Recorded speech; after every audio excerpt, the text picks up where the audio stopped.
Amigo oyente, volvemos hoy al capítulo 3 de esta segunda epístola del apóstol Pablo a Timoteo, y vamos a considerar un poco más el versículo 8.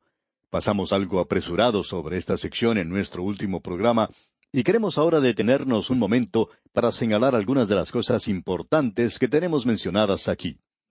En el versículo 8, pues, de este capítulo 3 de la segunda epístola a Timoteo, leemos: Y de la manera que Janes y Jambres resistieron a Moisés, así también éstos resisten a la verdad, hombres corruptos de entendimiento, réprobos en cuanto a la fe. En este capítulo, el apóstol Pablo nos está diciendo algo en cuanto a la apostasía que vendrá en los últimos días, y él nos presenta una advertencia en cuanto a esto. Nos dice que esos días van a ser días desesperados. Nos dice que esos días van a ser días peligrosos. Luego él describe la característica de aquellos días que vendrán, y creemos que nos encontramos en ese período en particular en el presente. No sabemos cuánto tiempo más durarán las cosas. Estamos seguros de que van a llegar a ser peores y no van a mejorar. Ahora aquí se mencionan los nombres de Janes y Jambres, y estos son los nombres de los dos magos que Faraón llamó cuando Moisés comenzó a realizar milagros cuando llegaron las plagas a Egipto. Lo interesante de este caso es que en las primeras 2 o 3 pruebas, estos magos pudieron imitar lo que había hecho a Aarón. Pero cuando él continúa haciendo milagros, estos magos pudieron ver que era la mano de Dios que estaba obrando allí y que estaban ocurriendo cosas que ellos ya no podían duplicar. Ahora hay varias cosas que debemos notar aquí. Lo primero que tenemos es que nosotros nunca hubiéramos conocido los nombres de estos hechiceros, magos de Faraón, si el apóstol Pablo no los hubiera mencionado. Ahora con eso se abre una gran reserva de especulaciones. ¿De dónde sacó Pablo los nombres de esos dos magos? Bueno, nuestra respuesta sencilla es que le fueron revelados a Pablo por el Espíritu de Dios. No creemos que esto agregue mucha información para nosotros hoy, pero sí nos revela, según creemos, algo que es muy interesante, que Pablo conocía los nombres de estos hombres. No son solamente magos y hechiceros sin nombres, sino que eran personajes reales, con nombres. Ellos enfrentaron a Moisés, y el relato de esto se nos presenta allá en el capítulo 7 del libro de Éxodo, y usted puede leerlo en el versículo 11. No vamos a buscar esto ahora, pero usted lo puede hacer cuando finalicemos este estudio. Le repito la cita, allá en el libro de Éxodo, capítulo 7, versículo 11. Ahora eso también nos revela dos cosas: que Satanás tiene poder. Él tiene un poder sobrenatural, y también que él es un gran imitador, y él imita las cosas que Dios hace. Y esos hombres fueron capaces de hacer lo que Aarón hizo. Ahora, Aarón lo hizo por el poder de Dios. Ellos, en cambio, lo hicieron por el poder de Satanás. Y creemos que esa es una de las razones por la cual se nos menciona eso aquí, para que comprendamos que en nuestros días Satanás puede imitar el poder de Dios. Tememos que en muchos lugares se presenta una manifestación del poder de Satanás y no del poder de Dios, y que eso es mal entendido. Esa es la razón por la cual Juan nos advirtió diciendo: probad los espíritus, para que veamos si son de Dios o no lo son. Y esto es algo que nosotros debemos hacer. Se nos dice que debemos alejarnos de esa clase de cosas. Estos hombres resistieron a la verdad, hombres corruptos de entendimiento. Y esa palabra que se utiliza aquí como réprobos nos indica a una persona que ha dejado de lado la fe, la ha rechazado completamente. Creemos que es posible presentar un ejemplo clásico para esto. Hace algunos años, un obispo de la Iglesia Episcopal en la zona oeste del estado de California, en los Estados Unidos, quien era un hombre de aparentemente gran habilidad, aunque los hechos demostraron más adelante que aún en su familia y desde época muy temprana, ellos habían mezclado en las prácticas espiritistas aquello que se acerca mucho a lo sobrenatural. Este hombre, pues, según se nos informó, había rechazado las grandes verdades de las Sagradas Escrituras y había hecho un viaje a Palestina y, según entendemos, tenía la intención de probar que algunas de las grandes verdades de la Biblia estaban en realidad equivocadas. Bueno, él no logró hacer eso, pero por cierto que probó algunas otras cosas. Y creemos que lo que aquí se menciona fue una de ellas. Creemos que fue algo muy extraño en la forma en que este hombre murió en el desierto, en esa zona. No estamos tratando nosotros de presentar alguna explicación en cuanto a esto, sino decir solamente que aquí tenemos un ejemplo clásico. Un hombre que aparentemente en una época profesó creer algo, y luego llegó un día cuando él se convirtió, como dice la Escritura, en un réprobo. Él dejó de lado la fe. Ahora, en el versículo 9 de este capítulo 3 de la segunda epístola a Timoteo leemos, Mas no irán más adelante, porque su insensatez será manifiesta a todos, como también lo fue la de aquellos. Y creemos que lo que le ocurrió a este hombre debería ser una gran lección para los creyentes hoy. Usted puede meterse en estas cosas si quiere hacerlo, pero usted está tratando con cosas que son realmente peligrosas, porque existe una manifestación de poder satánico alrededor nuestro en el presente. Y en este día de materialismo tosco, es algo muy extraño que se pueda observar la manifestación de un poder sobrenatural. Y hay algunas personas que se sorprenden al descubrir eso porque ellos habían rechazado completamente lo sobrenatural. Pero mucho de esto, por supuesto, es algo satánico. Ahora, en el versículo 10 leemos, Pero tú has seguido mi doctrina, conducta, propósito, fe, longanimidad, amor, paciencia. Usted se puede dar cuenta que Timoteo conocía muy bien al apóstol Pablo. La vida del apóstol era como un libro abierto, y la vida del creyente debería ser así.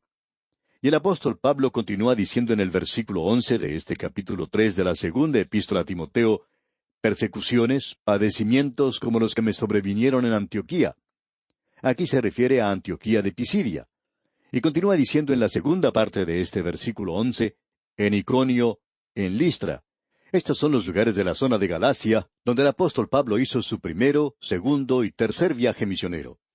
En su tercer viaje misionero, él fue apedreado en Listra y abandonado como muerto, y creemos que murió, pero Dios le levantó de los muertos. Pablo dijo que Dios intervino a su favor allí.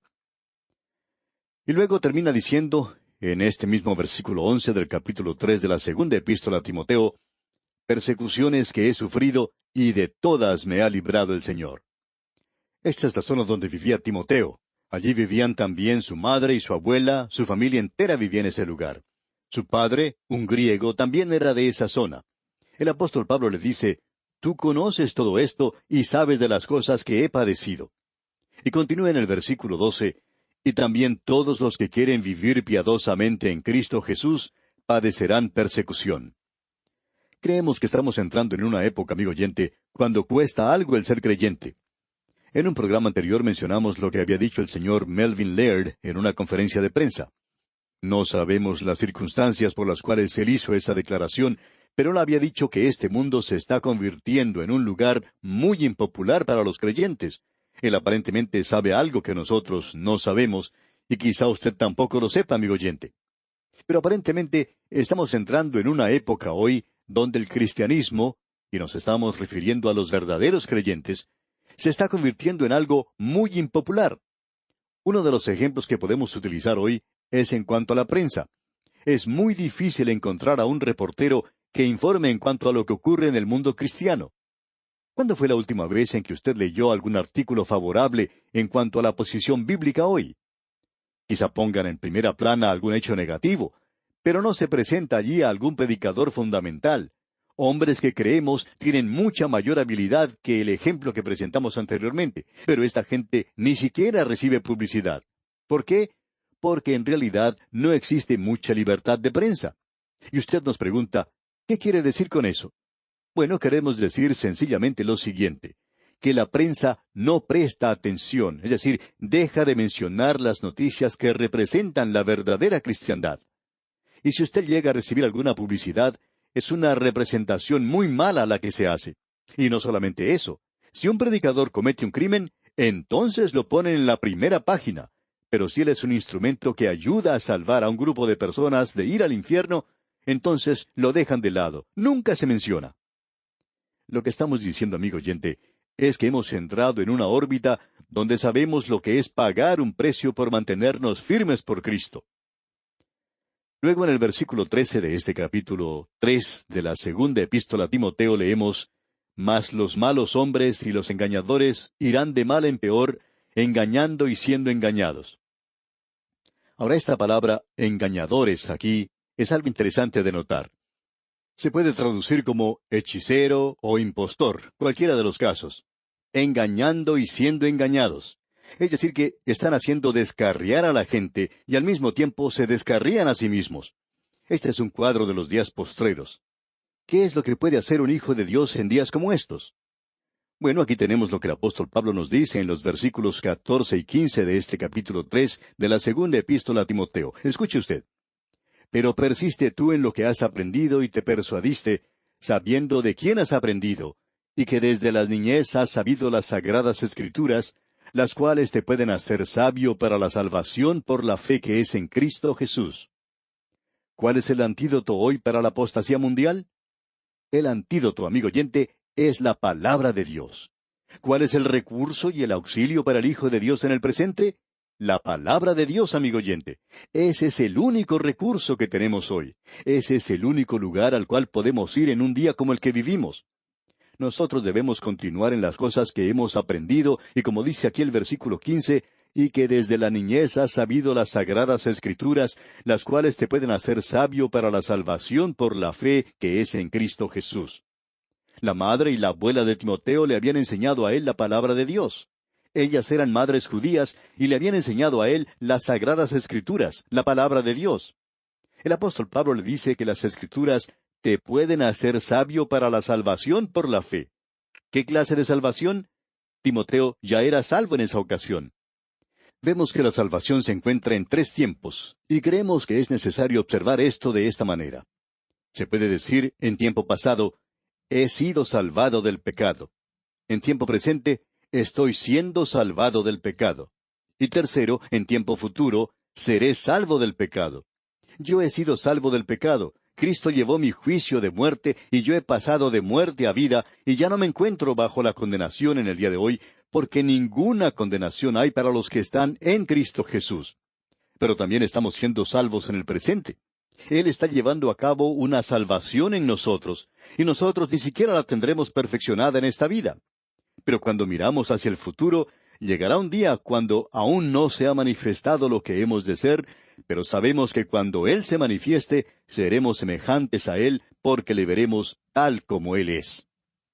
Creemos que lo que el apóstol Pablo está diciendo aquí es que las sagradas escrituras no solo nos dan el modus operandi, digamos, de ser salvos, es decir, de pasar de la muerte a la vida y el de tener vida eterna y llegar a ser hijo de Dios, sino que es la palabra de Dios la que le salva a usted en este mundo presente, que le permite a usted crecer, que le da libertad en este mundo.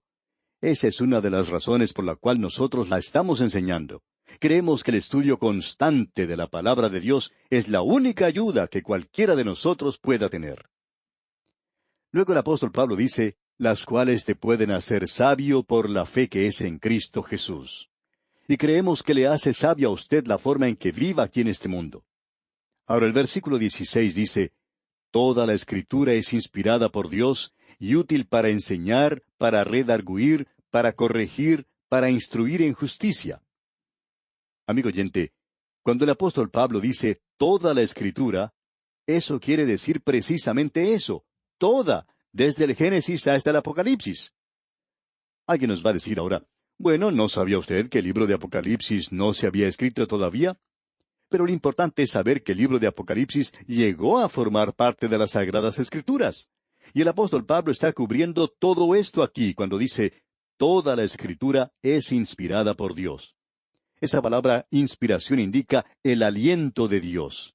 Estos hombres no eran simplemente plumas que el Señor levantaba para escribir, sino que la maravilla de esto es que Dios utilizó la personalidad de estos hombres. Ellos se expresaron en su propia forma de pensar, y aún así Dios expresó exactamente lo que Él quería decir. Y Dios nos ha dado su palabra, y Él no tiene otra cosa que decirnos hoy. Si Dios abriera los cielos, si Él hablara de los cielos en el día de hoy, Él no agregaría nada de lo que ya se ha dicho, amigo oyente. Él ya lo ha dicho, y Él no tiene nada más que decirnos. Y así vemos aquí en los versículos 16 y 17, toda la Escritura es inspirada por Dios y útil para enseñar, para redarguir, para corregir, para instruir en justicia, a fin de que el hombre de Dios sea perfecto, enteramente preparado para toda buena obra. Notemos esta palabra enteramente. Y nos dice enteramente preparado para toda buena obra. Notemos ahora por un instante lo que se nos dice aquí, porque esto es algo de suma importancia para nosotros. Es útil para enseñar. Esa es la razón por la cual nosotros estamos enseñándola. La Biblia se debe enseñar. Es buena para redarguir, es decir, convicción. Eso nos demuestra nuestra culpabilidad. Es buena para corregir. De paso, digamos que si el Espíritu de Dios está obrando, esto nos convencerá de nuestra culpabilidad. Así es como usted puede probar si la palabra de Dios está obrando en su vida. Si usted lee este libro de la misma manera en que lee cualquier otro libro, entonces, amigo oyente, el Espíritu de Dios no está obrando. Este libro es diferente y ha sido dado por el Espíritu de Dios, y es el Espíritu de Dios quien lo debe usar. Si esto no tiene ningún significado para usted, entonces es como cualquier otro libro. Este libro es para corregir, es decir, que arregla las cosas en su vida, y debe ser eso. También es para instruir. Esto quiere decir disciplinar. La palabra de Dios nos debe disciplinar. Luego dice, a fin de que el hombre de Dios sea perfecto. Ahora, esto no quiere decir que usted y yo vamos a alcanzar la clase de perfección que nosotros pensamos que tenemos o podemos tener en el día de hoy, sino que indica madurez completa. Usted llegará a ser un hombre completo, maduro. Hay demasiados creyentes que son como niños hoy. Luego dice, enteramente preparado. La palabra de Dios puede prepararle a usted para la vida, para toda buena obra. Esa es la razón, amigo oyente, por la cual nosotros no estamos convencidos de esos programas que existen hoy, esos pequeños sistemas y métodos de la actualidad, que pretenden convertirlo a usted con unas pocas lecciones fáciles en un cristiano maduro. Toda la Escritura ha sido dada por inspiración de Dios y toda debe utilizarse en el día de hoy para suplir sus necesidades. Permítanos añadir algo más aquí. Hay algunos que pueden decir, ¿cómo sabe usted que es la palabra de Dios? ¿Quiere usted saber cómo? Podríamos dar muchas razones, pero simplemente vamos a presentar una aquí, por la que usted puede comprobar que es verdad. ¿Cómo prueba usted que es verdad? Bueno, Dios dice, prueba al Señor y ve si es bueno. Y ante nosotros tenemos la prueba de lo que puede hacer. Nosotros tenemos grandes cantidades de cartas, por eso sabemos lo que puede hacer. Y tenemos a nuestro alrededor a personas que están dispuestas a testificar. Creemos que la palabra de Dios es una realidad. Usted puede probar esto de la misma manera en que puede probar un problema de geometría o cualquier hecho científico. Esto es lo que la palabra de Dios puede hacer. ¿Puede hacerlo? Lo hace. Y esto está dirigido a nuestra vida diaria. Con esto, amigo oyente, llegamos al final de este capítulo 3 de la segunda epístola a Timoteo. Comenzando ahora con el capítulo 4, tenemos aquí al apóstol Pablo dando las primeras instrucciones para sus últimos días. Y luego vamos a ver a este hombre dando su testimonio desde prácticamente su lecho de muerte. Y creemos que esas son probablemente sus últimas palabras. Es algo triste. Este libro de Segunda a Timoteo tiene su nota de tristeza y creemos que usted ya habrá notado que existe una nota de soledad aquí. El apóstol Pablo se encuentra solo en Roma y él está diciendo a este joven Timoteo, procura venir pronto a verme. Él está solo y se encuentra en esa triste prisión romana y él le dice a Timoteo, trae cuando vengas el capote que dejé en Troas. Hace frío en ese lugar, ya que es una prisión, una cárcel muy tenebrosa y fría. No nos gustaría estar en un sitio como ese. El apóstol Pablo dice que las horas son largas y pasan muy lentamente. Y luego dice, y los libros, mayormente los pergaminos. Él quería seguir estudiando. Vamos a ver entonces aquí al apóstol Pablo en su lecho de muerte y esa nota de tristeza y soledad. Pero también vamos a encontrar aquí algo más, y eso será una nota de victoria. Y vamos a escuchar al apóstol Pablo llamando al último ataque. Creemos que cuando usted escuche sus palabras en nuestro próximo programa, estará usted escuchando de Dios las cosas que Él quiere que usted escuche. Estas son sus últimas palabras para usted, y si usted no está preparado para aceptar esto y recibir esto, no creemos que Él tenga que decirle alguna otra cosa. Esto es todo, y lo veremos, Dios mediante, en nuestro próximo programa. Que las bendiciones recibidas de Dios por este estudio bíblico sean su mayor tesoro. Es nuestra ferviente oración.